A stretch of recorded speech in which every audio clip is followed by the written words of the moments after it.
So it's Christmas time, and I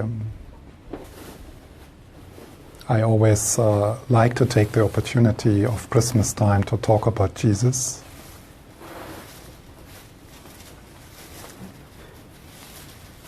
Particularly inspired by one of the important teachers I have, and that's Lama Thupten Yeshe, who in the 80s, when students, Western students, gathered in Kopan Monastery in Nepal over Christmas time, maybe even trying to escape Christmas time, he would refer to Jesus and talk about Jesus. And there is a book published of these talks. It is called Silent Mind, Holy Mind. And every year I go back to that book and read in it.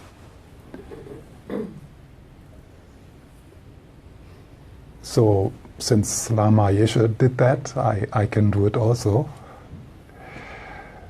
And I would like to share with you today, this morning, after some meditation, and after the break we will also meditate. I want to share a bit how, for my own practice and also for my being as a monk, being a monk in the Tibetan Buddhist tradition, how the Christian mystics and the Christian teachings and Jesus and other saints and also mystics who are alive today, Christian mystics who are alive today, how they enriched my practice and how they brought a quality into my practice, into my Buddhist meditation, which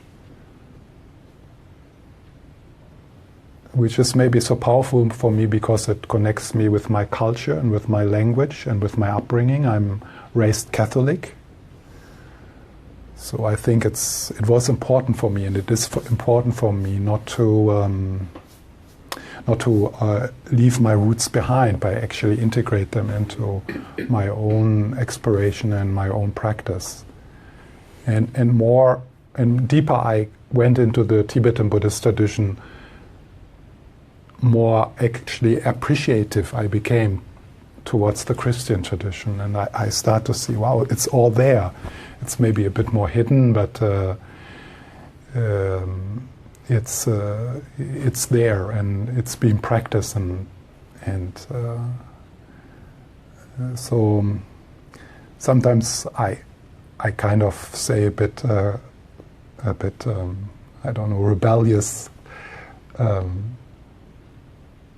when people ask me if I'm a Buddhist, then I say, no, I'm a Catholic Buddhist.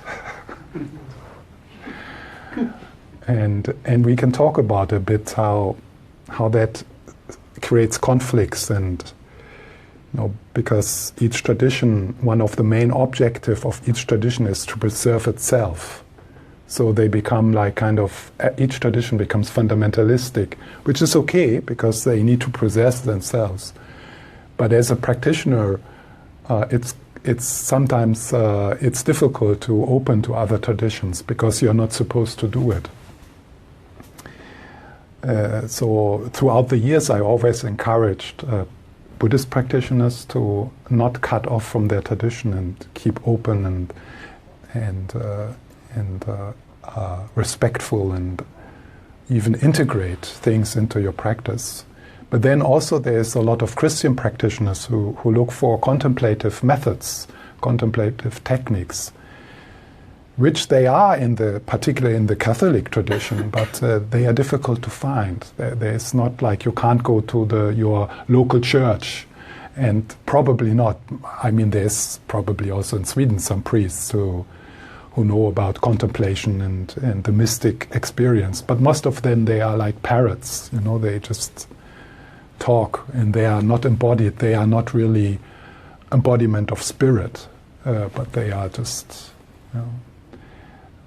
So then I also liked always to invite Christian practitioners into the contemplative techniques within the Buddhist tradition to enrich in their practice.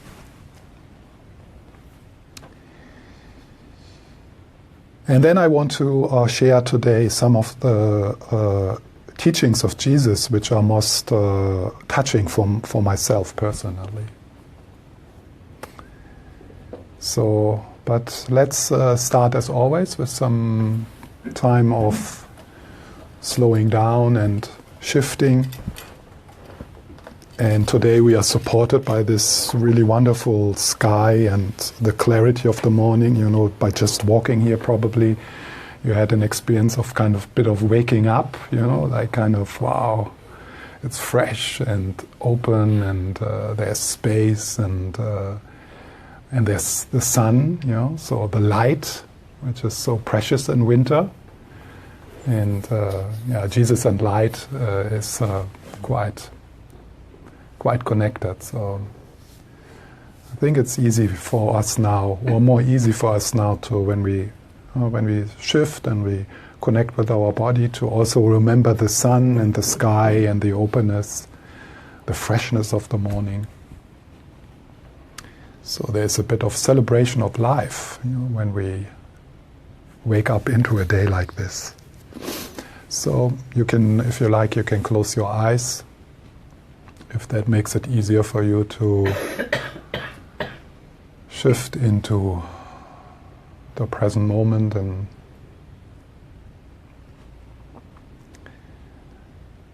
so notice what happens when you connect with your inner life.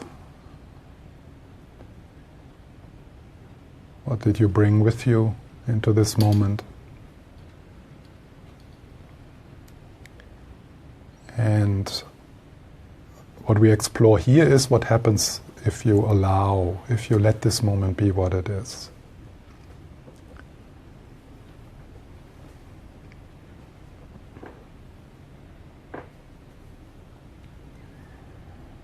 And arriving here also means to make this shift from the head into the body. So I invite you, possibly with the in-breath, to slide on the in-breath into the body, to drop into the body.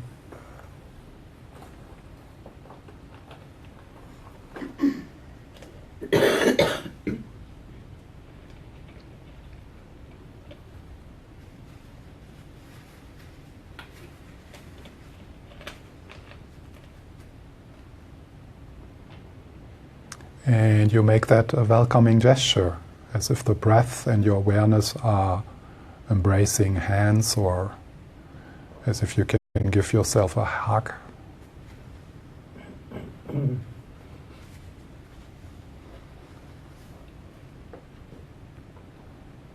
And if there's restlessness or tiredness or whatever,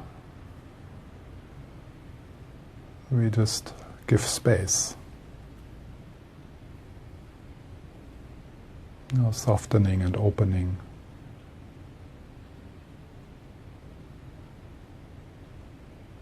Can you feel your feet?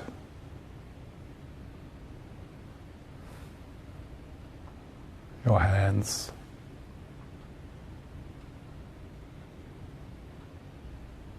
The rising and falling of your belly?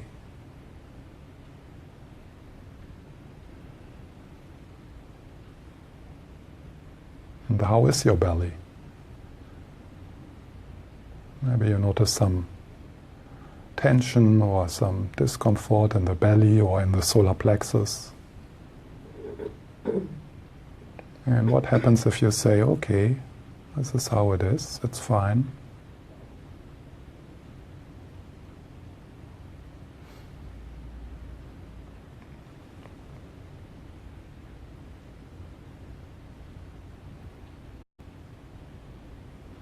And of course, thoughts continue to arise, and it's not about stopping them, but they become less important. So instead, you drop into the trunk of your body.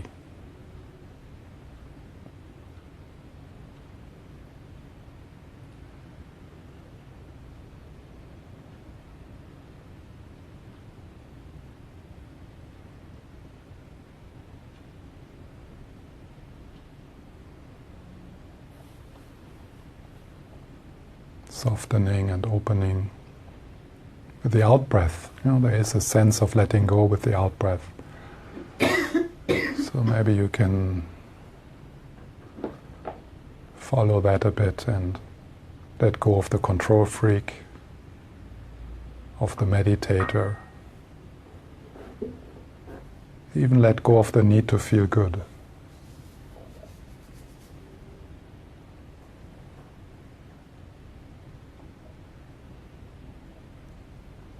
Just sitting quietly with whatever arises.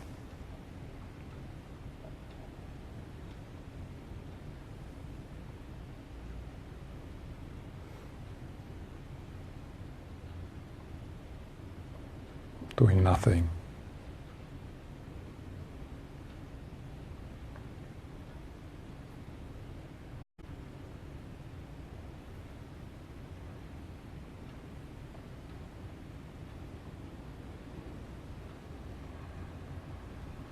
We can remember the sky and the sun, finding that in ourselves, the space.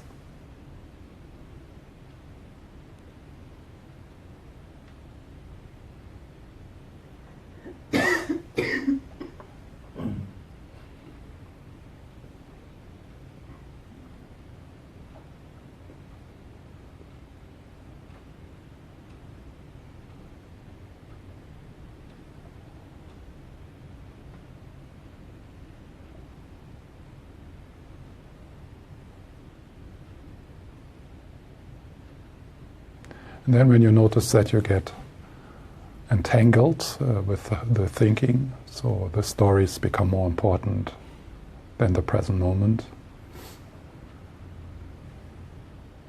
see if you can drop back. Not making a big deal, but dropping back into life, into aliveness.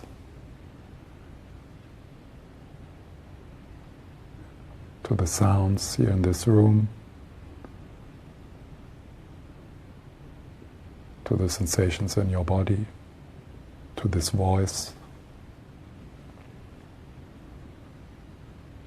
And then, if possible, to the silence, to the stillness which arises when we sit quietly together in the spirit of compassion, in the spirit of kindness.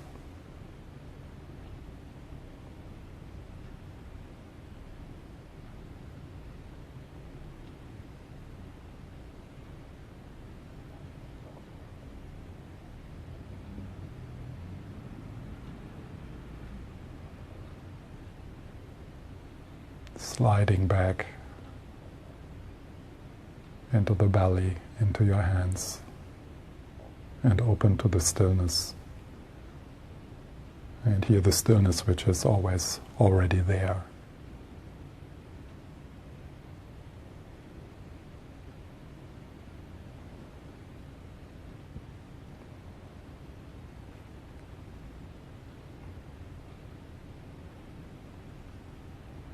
And then when you notice that you try to get something or you try to get rid of something, you open like a fist, letting go of fixing and controlling.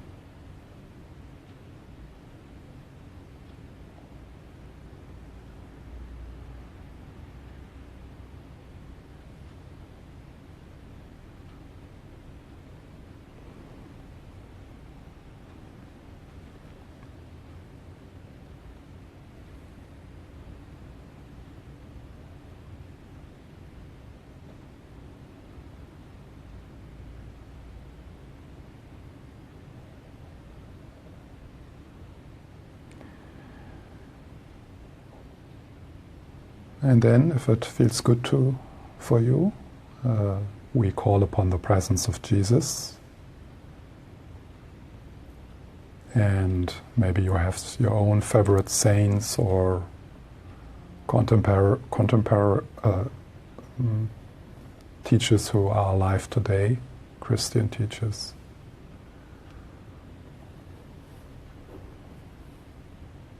So if you imagine the presence of Jesus Feel the presence of Jesus. It's like the morning sun rising after a cold night.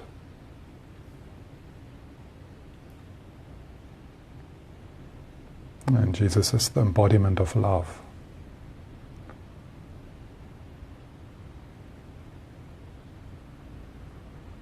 So you feel His loving gaze, His smile. You feel the radiant heart in your own heart. And you just bathe like you would bathe in the sun, from the toes to the top of your head.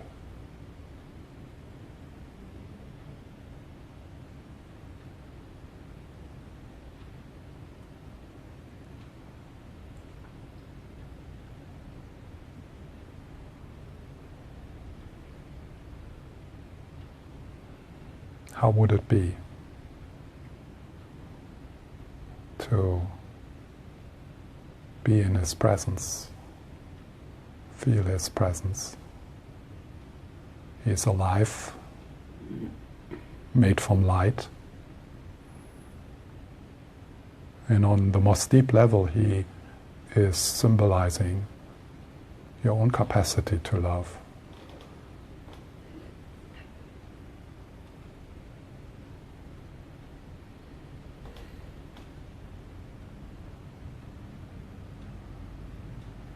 So you bring yourself along completely naked,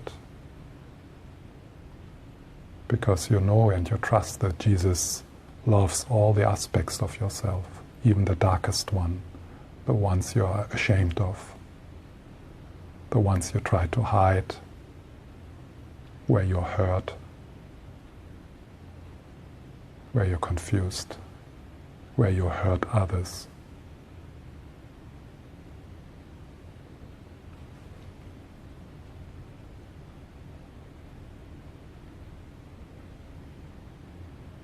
So with the breath sliding into the body,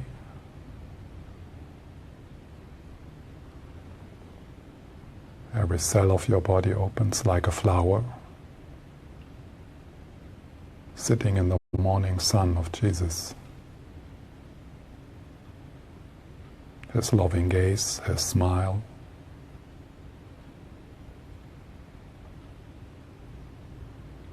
And His love is very earthy, because He is a human, just like you.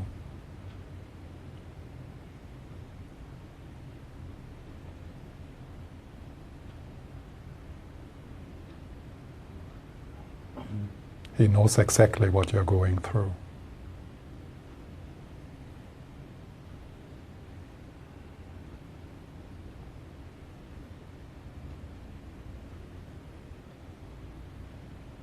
He is an archetype of your own divine nature, of your Buddha nature.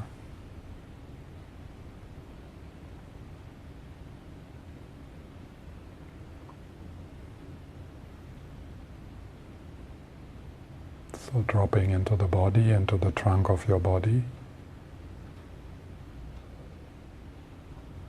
feeling the light from Jesus' heart, bathing and opening your own heart.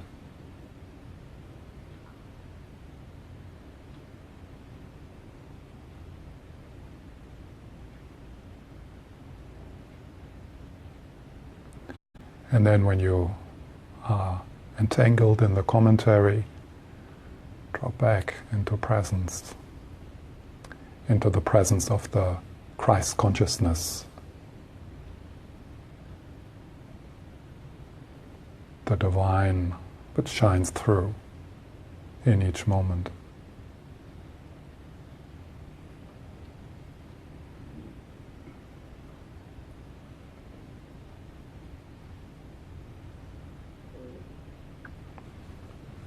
Feel how you are bathed by or held by that divine light from all sides, from all directions.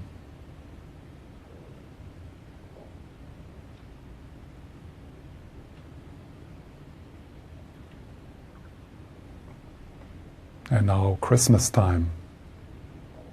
Christmas time is a celebration of that divine light shining through in each moment of our life.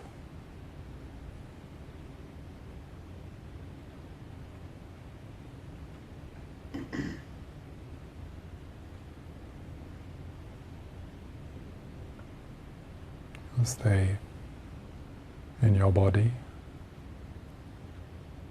and feel in your belly, in your heart, in your whole body, from the toes to the top of your head. Compassionate presence.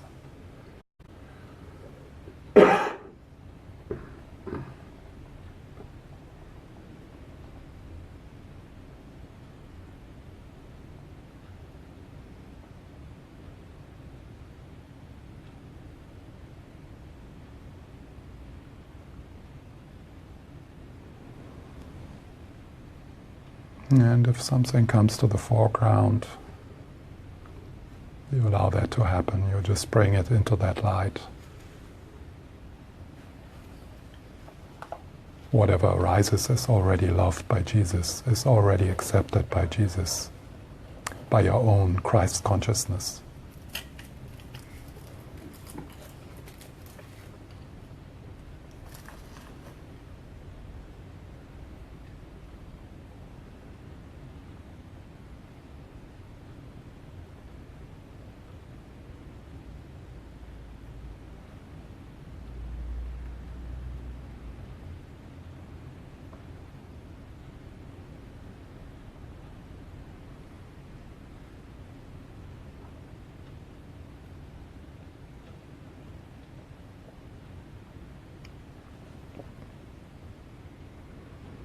And dropping back from the head into the body, loving whatever arises.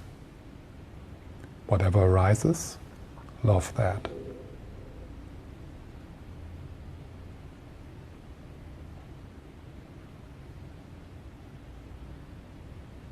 Whatever arises, let it be loved by Christ consciousness, by Buddha nature.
And then Jesus dissolves, Jesus and the other saints, they dissolve into light, into the light of unconditioned love, which is your own true nature. And that light fills your body completely. Fills your heart. Fills your heart. A moment of union oneness with Christ consciousness. The mind like the sky, the heart like the sky. The heart like the sky. Absolute bodhicitta.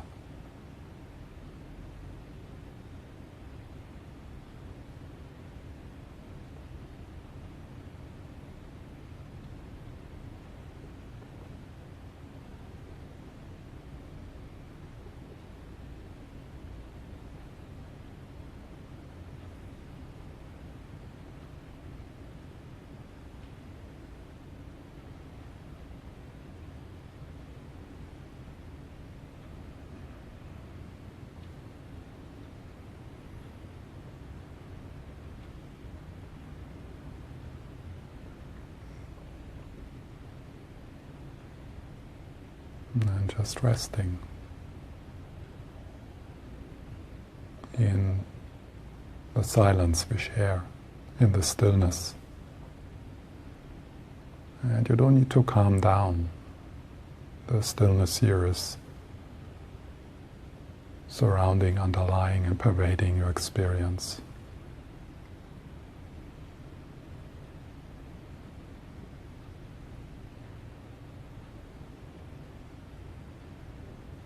Just resting.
Yes, so there's so much to say, I don't know where to start. Because I usually don't talk about the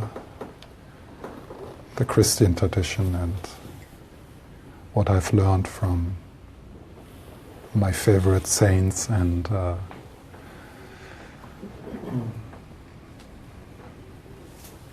yeah, but let's stay with Jesus. So.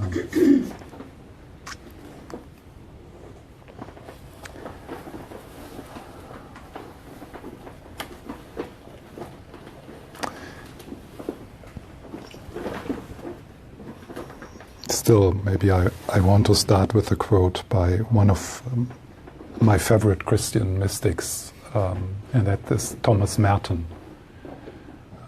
He was an American Trappist. He passed away 68.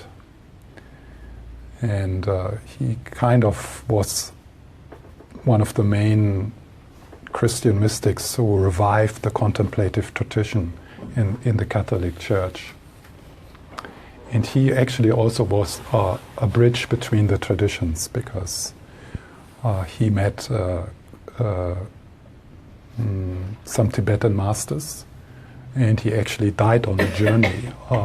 He died in Bangkok on a journey where he was meeting Buddhist practitioners. He also met His Holiness the Dalai Lama and other masters. And I've returned to Thomas Merton again and again, also in my time as a monk when I was living in Nalanda Monastery. So during the day, I would study the emptiness teachings on Lama Tsongkhapa, of Lama Tsongkhapa, and in the evening, I would read secretly under the blanket with, no, not like that, but I would read Thomas Merton. And I really recommend that. Also, his teachings on the egoic structure and selflessness, they are really profound. And it's a sign of this kind of fundamentalism that many Tibetan Buddhist practitioners feel that the only true emptiness teachings are existing in Buddhism. And if you read Thomas Merton, then you start to see, no, that's actually not true. So this is from one of his books, and Thomas Merton writes, "Life is this simple. We are living in a world that is absolutely transparent, and the divine is shining through it all the time. We are living in a world that is absolutely transparent, and the divine is shining through it all the time. So when Thomas Merton writes that, he's writing from experience. So that's exactly the mystic experience. And it is this experience on which all spiritual traditions rely upon, or what they are built upon, and what they are supposed to share, and what they're supposed to point to. And Christmas is a time where we have the invitation to celebrate that and to emphasize that. And since it's like a common shared practice, then if it wouldn't be covered so much by materialism, then the Christmas time would be a time where it would be easier to feel the divine, where it is kind of closer. It's there all the time, but there's places and periods and teachings and meditations which are helping us to kind of look through the veil and feel the light. Christmas could be a time like that, or should be a time like that, or a time of slowing down and connecting with what is most important to you. And as a culture, as a group, then together to celebrate that divine light, which is our true nature and which is available to us in each moment. And Jesus is an embodiment of that. So the birth of Jesus symbolizes this.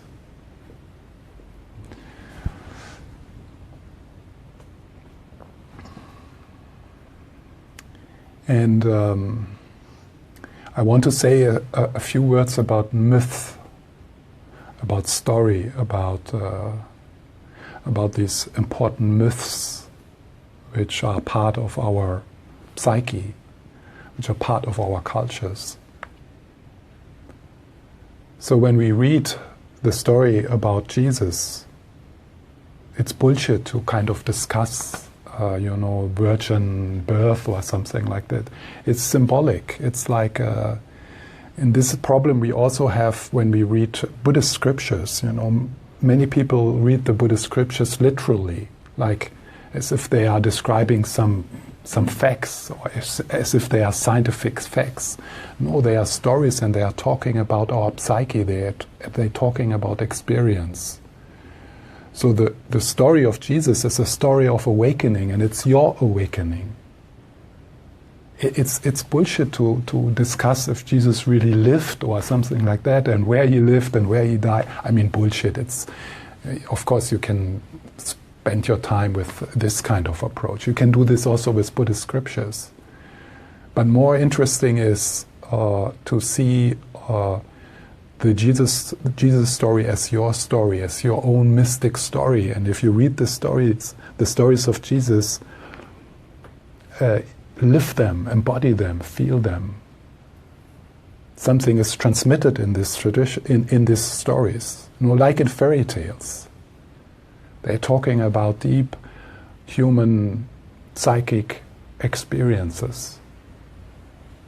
So the virgin birth is symbolizing that. So the virgin birth means that Christ consciousness is causeless. A normal birth is conditioned. Yeah, conditioned means it's coming from causes and conditions. But Christ consciousness, spirit, is not caused. It's not conditioned. It's not born and it's not going to die.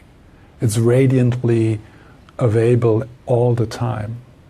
So that's also what the Buddhists say about emptiness, or Buddha nature, or Rigpa, the nature of your mind. It's not something you need to create. It's not something which needs father and mother. No, it's there purely from the beginning. So that's what this the virgin birth means. Yeah? It's talking about the inborn, natural, uncaused and deathless purity of our own being, of our own soul, of our own consciousness. And Jesus is embodying that, symbolizing that. So Christmas and Christmas Eve would be an opportunity for us to open to that light within us, this causeless light, which we don't need to become worthy for.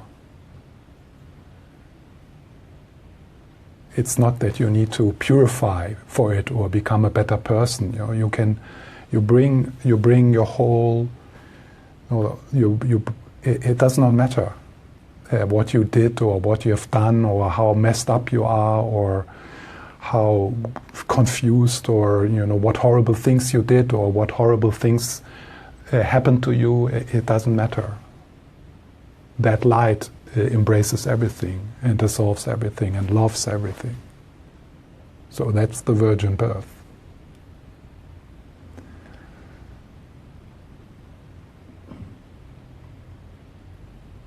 So there is a few things in the teachings or in the person of Jesus, in the person, in the symbol of Jesus, which are particularly appealing to me, or which are inspiring to me, important to me. And one is the humanness of Jesus. So Jesus is really symbolizing that we are divine beings having a human experience. And I'm almost embarrassed to say this because it's such a New Age slogan, yeah? But I couldn't come up with a better way than saying this. Yeah? So Jesus is really divine and human at the same time, just like us.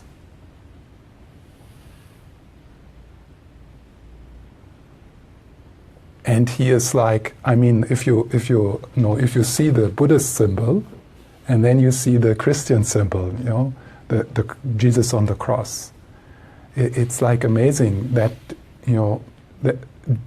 how Jesus is symbolizing these moments, and we have many of these moments where life is just too much. I mean, it's just such a pain, such a struggle to be alive, particularly even if you have a kind of good time. I mean, if we keep our heart open, there's so much pain in the world. It's like,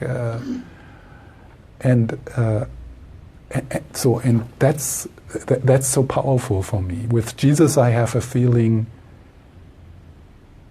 that I can come with everything, because He knows, and I don't need to be. I'm human. And I struggle, and I'm imperfect, and I'm divine at the same time, and that's so beautiful. This reminds me of a quote of another tradition, Rumi. Yeah? So that would be the Islamic tradition. There's this verse where he kind of sings. It's more a song.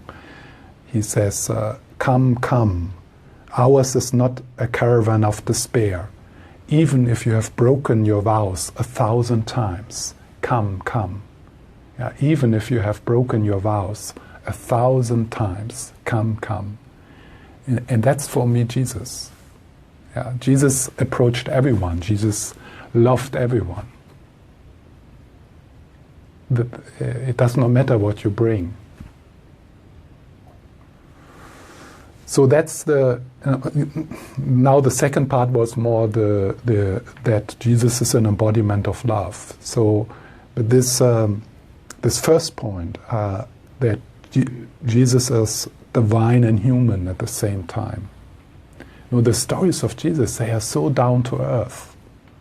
They're so he cries out in despair with us, like in his last moments. He says, "God, why did you forsake me?" It's completely different than this. Yeah.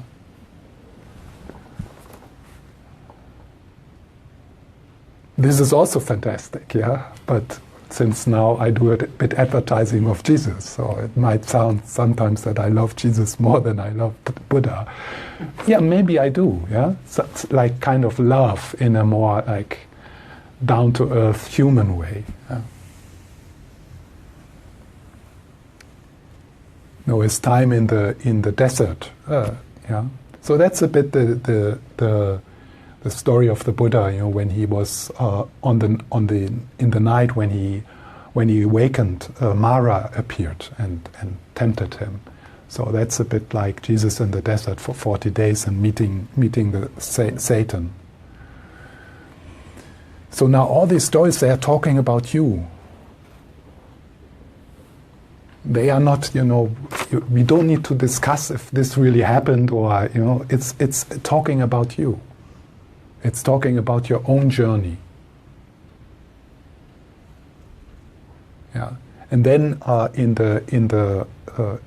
so there were many moments of this deep human despair, this deep human suffering in the story of Jesus, just like us.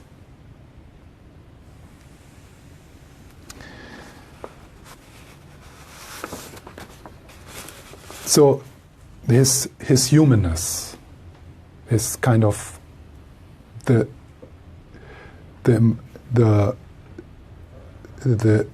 we are divine and human at the same time. We are spirit and human at the same time.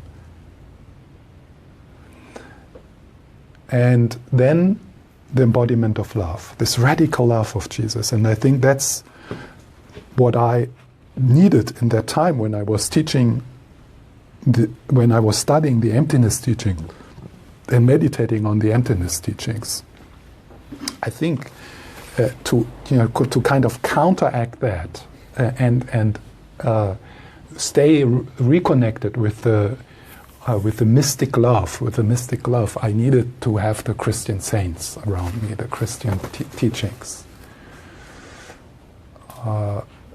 It's not that the experience of emptiness is, of course, the experience of ultimate bodhicitta. It's the experience of unconditioned love.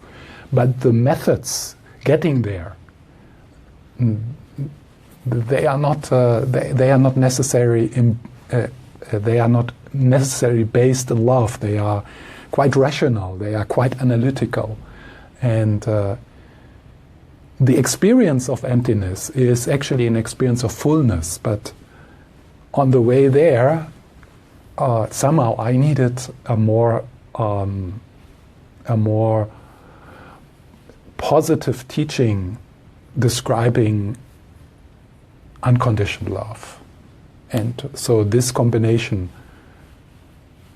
which I could have gotten also within the Tibetan Buddhist tradition, but yeah, it was important for me, and it is still important for me. And then the third, and there's many other things, but the third things which is so inspiring with Jesus is his rebellious, you hypocrites. Yeah, it's like he's not afraid. He is a rebel, and he is so powerful in his rebellion that he gives his life to stand up for what he is, and that's so brave. I mean, it's like he inspires us not to be chicken and to come out with who we are and what we have to give, and with our gifts, even if we are criticized, even if we go into an unknown land. And Jesus, like every other mystic, goes into the unknown land. A true mystic needs to leave his tradition, and a true mystic is always at the fringe of his tradition or her tradition, and that's so scary, because we are social beings. When we are moving out of our family, when we're moving out of where we belong, that's so scary, because we connected with, then I'm going to die alone in the cold. And he did. He did die alone in the cold.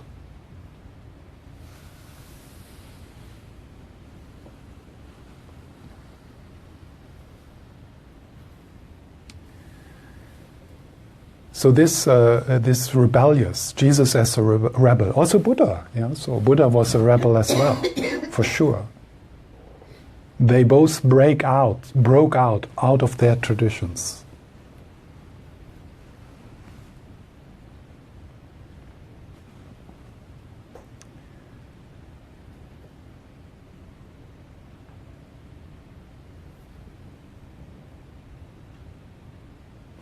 I have to tell one little story. It does not really fit just here now, but it's about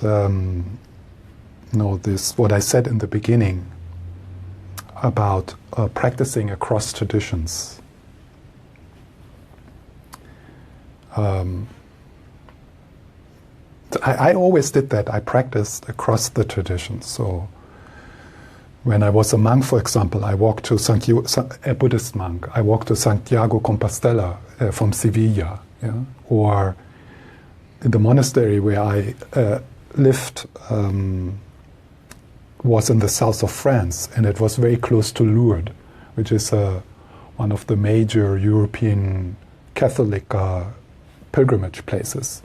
The Virgin appeared there to a little farm girl, I don't know, more than 100 years ago. And this was very close, so when we did when we had a day off once a year, then sometimes we would drive there to Lourdes, some monks together, yeah. And it's a powerful place. And so we went there in our robes and quite young, 30, even some of us younger. And the average age of the Christian monks there is about 95. No, I'm exaggerating. But that's one of these sad things, that the Christian tradition kind of dies out because they are not able to. The churches and the priests, they are not able to embody what they are supposed to embody. And then we have these wonderful buildings and these beautiful traditions tradition in Europe, and nobody is going there. And those who are interested, they might go to Buddhist groups. It's really it is still the mystic heart of the Buddhist tradition is still alive in the contemplative orders, but that's sad. Yeah? It could change. And there's people working on changing it. So there we are in Lourdes. It's a huge place. There's cathedrals there, and it's amazing. And there's this little place where there's the water source, and where the Virgin appeared to this Babette, is her name, I think, the girl. And then we were walking there, and then there was a Christian nun coming towards me. She was half the size of me, also about 95. And I feel very close to Christian monks and nuns. I have we have in the monastery where I lived in Nalanda, there was a big Benedictine monastery close by. There were 80 monks living there, and there was some exchange. So they came to visit us, and we visited them. And it was really, and they were of course all older than us, and they had been monks since 40 years or something, which is for Western Buddhist monks and nuns really big accomplishment. There's not many of them, yeah. And they were like brothers, yeah. It's because as if you're a Buddhist monk or a Christian monk, you struggle with the same things when you are living community, and so I really like them. So there she was, this Christian nun, probably a nun for 60 years or something like that. And she came to me and she held my hands and like looking up like this. And then she said, "Oh, it's so wonderful to see young monks." She thought that we were Christian monks. Yeah, like from a kind of a bit strange order. The colors were a bit, maybe she was colorblind, I don't know. But I mean, there's all kinds of robes within the Christian tradition. I guess you can't know them all. Yeah? So she was, "Oh, it's so nice to see young monks." And then I said to her, "Oh yeah, I'm a Buddhist monk." So, and I felt really bad about it. And then she looked at me and she smiled, and she was really one of these radiant Christian practitioners. And she said, "Oh, this doesn't matter. We are all going to the same place."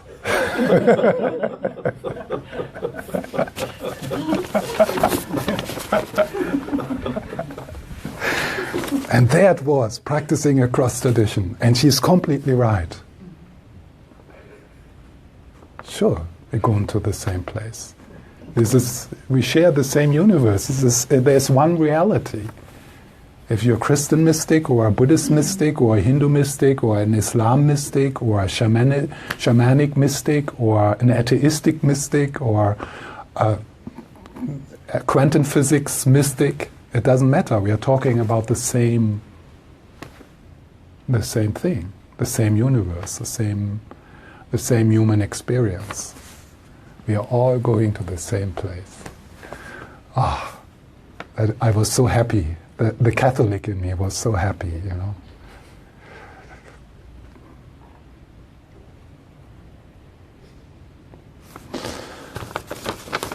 So what's the time? So a little bit more, and then we have a break. So I want to go into some of the teachings of Jesus, and it's kind of a personal selection, you know, so just things which speak to me. And I will quote from I will quote from the Gospel of Matthew, because in that Gospel Jesus is really described as this embodiment of love. Yeah? So one of the teachings which is really inspiring of Jesus is the teachings on around judging others. And I still remember when I kind of got the transmission of that teaching. And it was, I was maybe 12? No, a bit older. I must have been about 14. About 14, and we went to church every Sunday, my parents and my sister and me, and we lived back then. We lived in a quite big city, but we went to church into a small village by the Mosel, which is like one of the big rivers in Germany. So it was a tiny village, you know, of wine farmers. And there was a church, and my parents liked that priest, that's why. So every Sunday morning we would walk to that village, which took about 1.5 hours from the place where we lived. Yeah? So we would walk down. We were living up in the mountains above the Mosel, and then we would walk down into this tiny village and attended the service there. And then one Sunday, the priest was talking about this story, which you probably all heard. And this is the story where a group of men want to stone a woman who had been unfaithful. And Jesus came along, and he looked at these men, and he said, "The one who is without guilt might throw the first stone." You know, the one who is without sin might throw the first stone.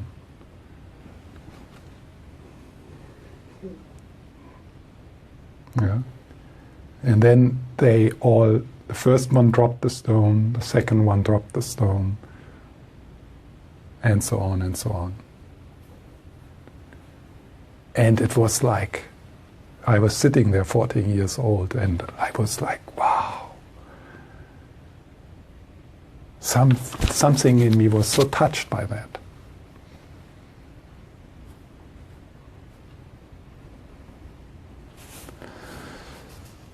So, in Matthew writes, the quote is, "Let him who is without sin cast the first stone."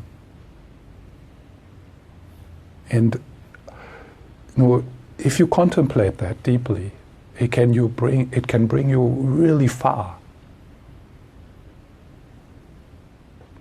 Because so now the question is, where do you cast stones? Where do you point fingers? How can you do this? How can someone do like this? How can someone throw a bomb? How can someone torture another person? How is that possible? We do that. So where in our life, where in your life do you project your shadow upon others? Not owning your own darkness, your own violence.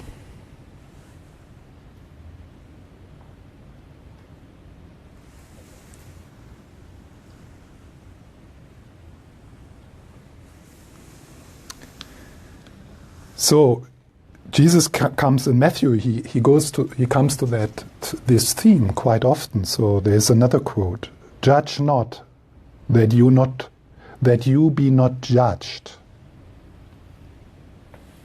For with judgment you pronounce, you will be judged, and with the measure you use, it will be measured to you." So, there's this quote from Lama Yeshe from his book Introduction in Tantra, where he says actually very radically that the outer world you live in is actually a projection of your inner world.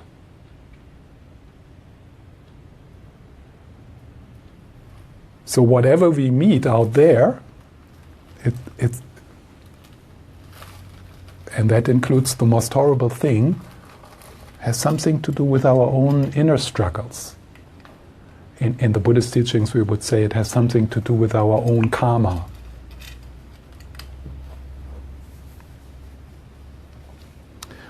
Why do you see the speck that is in your brother's eye, but do not notice the log that is in your own eye?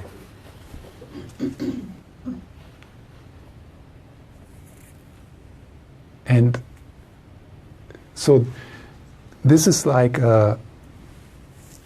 this is so powerful if you